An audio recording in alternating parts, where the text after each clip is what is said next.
உயில இனிமேல் ப்ரொபேட் செய்ய தேவையில்லைன்னு சொல்றாங்க, ப்ரொபேட் கேன்சல் ஆயிடுச்சுன்னு சொல்றாங்க. இது உண்மையா அப்படின்ற விஷயத்தை தான் இன்னைக்கு பார்க்க போறோம். இந்த விஷயத்தை பார்க்கறதுக்கு முன்னாடி சட்டம் என்ன சொல்லுச்சு அப்படின்ற விஷயத்த பார்ப்போம்.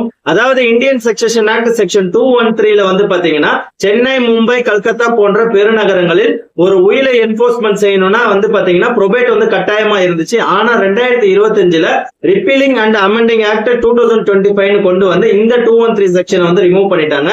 இந்த ஆக்ட் படி பாத்தீங்கன்னா இப்ப வந்து ப்ரொபேட் செய்யறது வந்து கட்டாயம் கிடையாது. ஆனா இது முழு ஸ்டோரியுமே கிடையாது. ப்ரொபேட் சிஸ்டம் வந்து முழுமையாவே வந்து ரிவோக் ஆகல, ரிமூவ் ஆகல.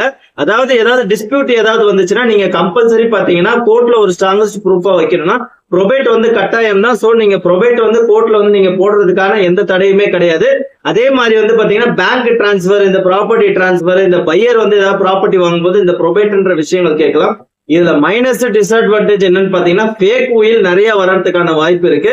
அதே மாதிரி ஃபேமிலி டிஸ்பியூட்ஸும் வந்து அதிகமாக வாய்ப்புகள் இருக்கிறதுக்கு அதிகமா இருக்கு. எனவே இந்த 2025 ரிப்பீலிங் அண்ட் அமெண்டிங் ஆக்ட் படி ப்ரொபேட்ன்றது வந்து கட்டாயம் கிடையாது. இதை தெரிஞ்சுக்கோங்க. இதை பற்றி நீங்க இன்னும் விரிவா தெரிஞ்சுக்கணும் நம்ம சேனலை ஃபாலோ பண்ணுங்க. தேங்க்யூ.